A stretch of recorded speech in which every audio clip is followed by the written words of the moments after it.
Imagine someone handing you the meaning of life, but it's just 6 words pasted on a blank digital screen, Right. completely devoid of context. Right. It's just a total blank slate. Exactly. Welcome to the deep dive, by the way. Today, our source material isn't, a mountain of data or some heavy historical text. No, it's actually incredibly short today. Yeah, we are looking at a microscopic speck of a document.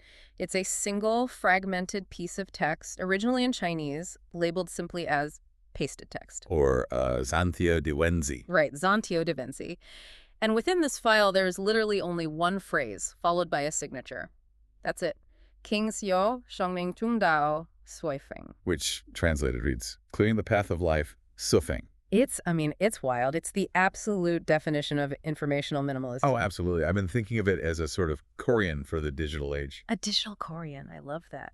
So our mission today is to deeply unpack those few words. We're going to explore their literal translation, the profound philosophical weight they carry, and what a fragmented piece of text can actually teach us. Teach us about how we process information, right? Exactly.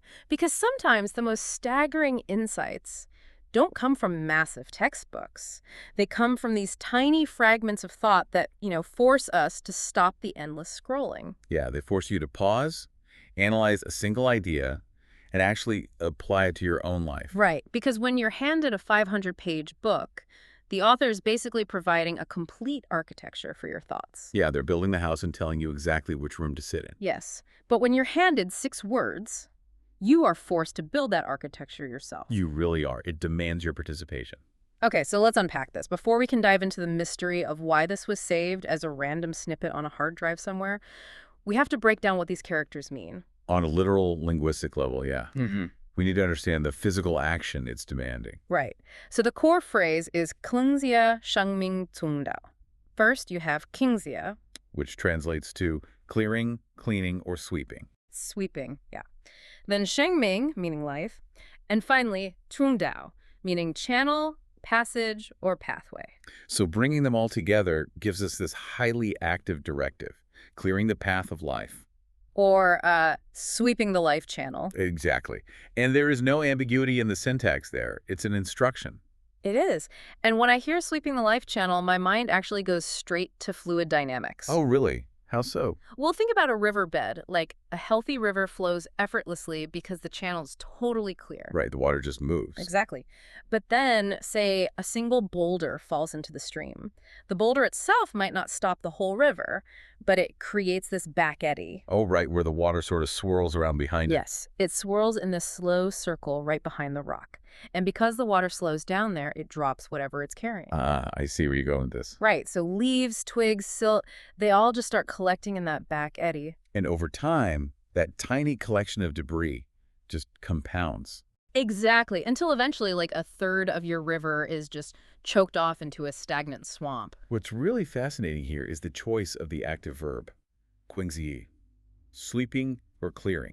Yeah, it's very manual. It is.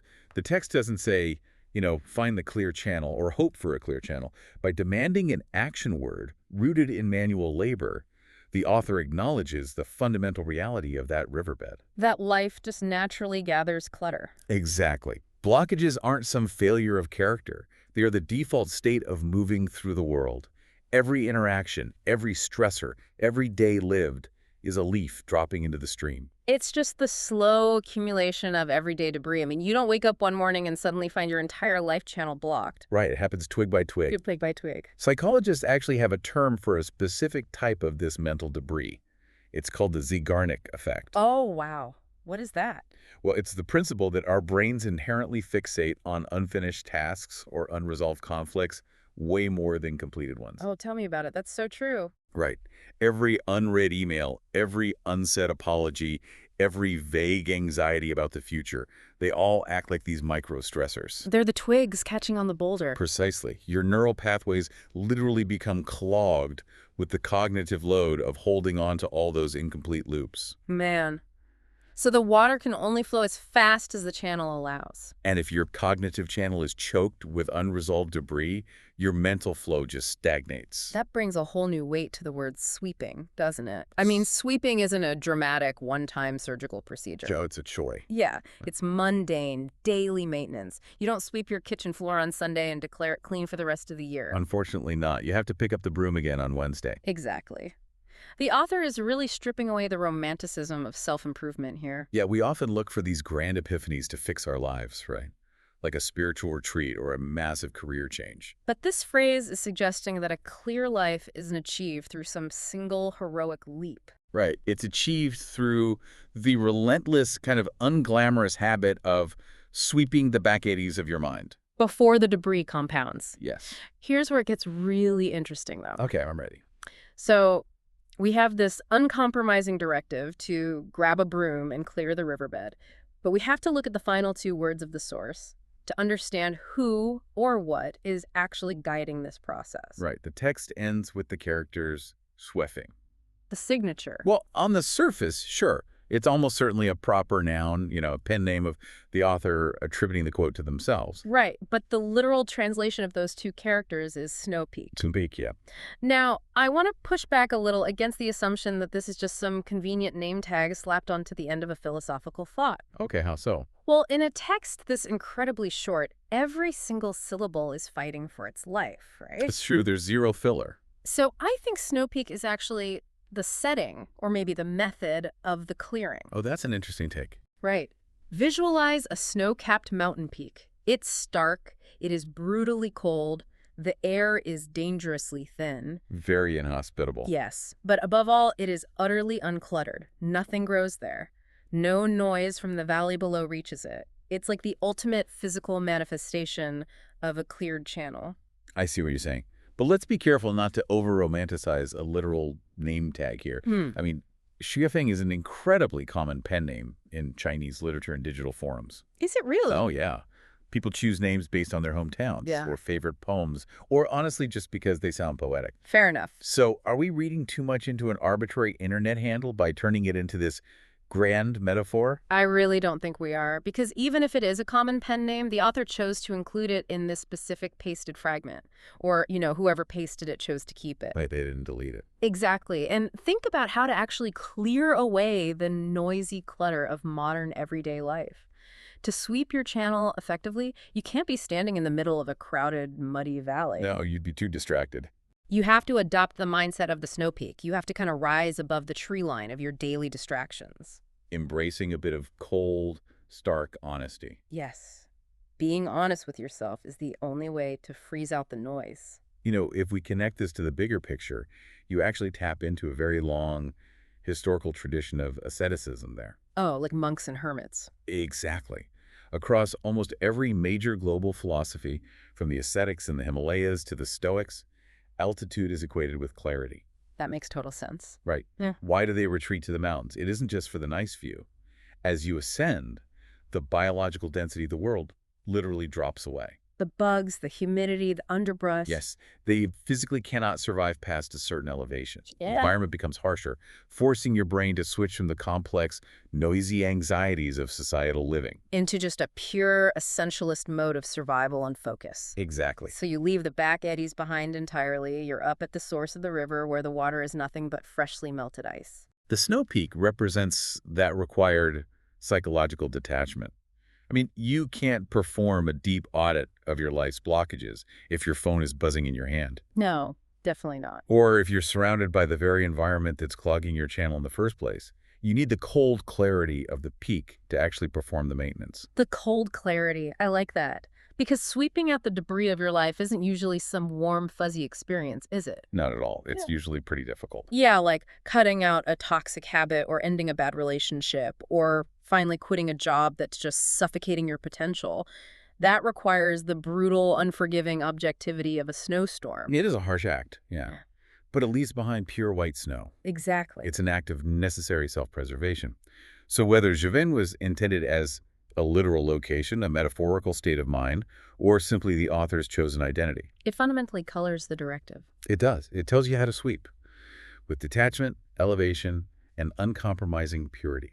But, and this is the big question, how do you actually achieve that snow peak clarity in, 2026?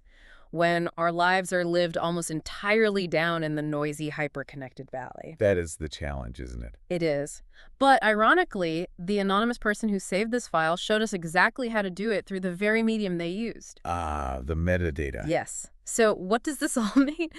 We have to look at the title of this file. It's excerpts from pasted text. Which means we aren't reading a published book title or a peer-reviewed journal. No, we are looking at a raw digital artifact. Right. It completely strips away all traditional academic or literary context. I mean, I have to admit, looking at this file instantly made me think of my own computer. Oh, you have a file like this. Oh, I have a chaotic notes app on my phone just filled with random quotes, weird links, and half-baked thoughts, stuff I pasted at 2 a.m. over the last 5 years. And do they make sense to you the next day? Most of them make absolutely no sense to me a week later, but there is a very specific physical action involved in copying and pasting something. It implies that someone was reading something much larger, right? Yes, an essay, a sprawling forum post, some massive article.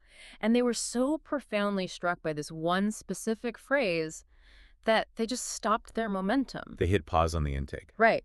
They highlighted these 6 words, hit Ctrl-C, opened a blank, blindingly white digital document, and hit Ctrl-V. They isolated the signal from the noise. Yes. And then they left it there. They didn't save the URL.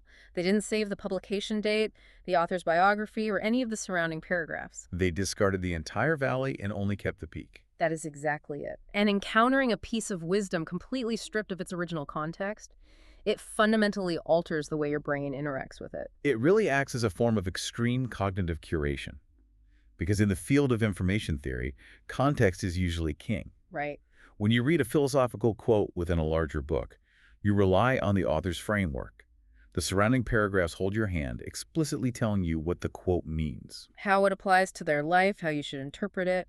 Exactly. It's a passive experience. Your brain is just absorbing a finished product. The author's doing all the heavy lifting for you. But when a thought is reduced to a fragment of pasted text, that entire framework just evaporates. It's gone. The author's intended, specific meaning is lost to the digital ether. And this creates a vacuum. And the human brain hates a vacuum. It does. It immediately rushes to fill the empty space with its own context. The phrase is elevated from being just a sentence in a stranger's essay to a direct, personalized command. It becomes a blank canvas for your own psyche. Precisely. When you read Clear the Path of Life, you don't waste time wondering what specific trauma the author Swifeng was struggling with. No, you instantly, almost involuntarily, think about the boulders in your own riverbed. The lack of context makes the text universally applicable. It forces a psychological projection. So the fragmentation is the feature, not a bug. Absolutely. I mean, in our current digital age, our primary problem is no longer a lack of information. Oh, definitely not. It's the paralyzing overabundance of it. We are constantly drowning in context, hot takes, counter-arguments. Endless scrolling feeds designed to keep us just engaged in the chaos. Exactly. So to isolate 6 words, to pull them out of the rushing algorithmic river of the internet and paste them alone on a blank white screen, that is an act of profound defiance against information overload. Wow. It's the digital equivalent of climbing the snow peak. It really is. Taking a quote out of the cluttered valley of a busy website and pasting it into an empty document, you are artificially creating a high-altitude environment for that specific thought. You're freezing out the digital bugs and the noisy ads. So that the channel of that idea can flow directly into your mind without interference. The medium perfectly replicates the message. The physical act of highlighting, copying, and pasting the text into isolation is, in itself, an act of clearing the life channel. So we started this deep dive looking at a source that, honestly, I kind of thought was a prank at first. It was impossibly short. Yeah, a microscopic speck of a file that felt like it offered us nothing to work with.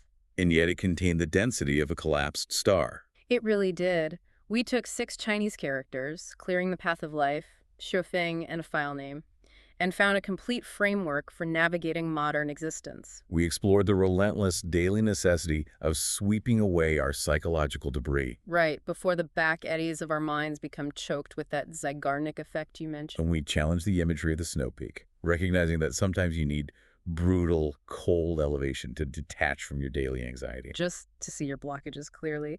And finally, we realize that the simple modern act of copy-pasting an isolated quote into a blank document is a brilliant practice in cognitive curation. It's a powerful reminder that profound wisdom doesn't actually require a heavy page count or a massive data set. No, it doesn't. It really only requires resonance and the space to let that resonance echo. Beautifully said. So we turn this over to you, the listener. We've spent our time discussing the theory and the architecture of these words, but the text is an uncompromising instruction. It's a call to action. It is. Look closely at your own life right now. What specific debris is currently caught in your back eddy? Is it an outdated belief about what your career should look like? Or maybe a relationship that's silently draining your energy? Or even a physical living space so cluttered it spikes your cortisol the moment you walk through the door? Are you simply watching the twigs pile up behind the boulder? Or are you actively, consistently doing the unglamorous work of sweeping it clear? Are you seeking the cold vantage point of the snow peak to find your clarity? Because the flow of the river never stops, which means the sweeping can never really stop either. Hmm. And that leads me to a final thought I want to leave you with today.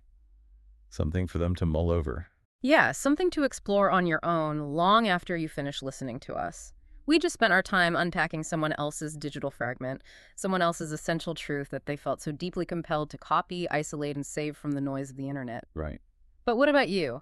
If you had to distill the absolute most essential, vital philosophy of your own life down to just a handful of words. Like a tiny fragment. Yeah, if you could only leave behind a tiny fragment to be copied and left as anonymous pasted text for someone else to stumble upon in the vast, overwhelming wilderness of the digital world, what would your pasted text say?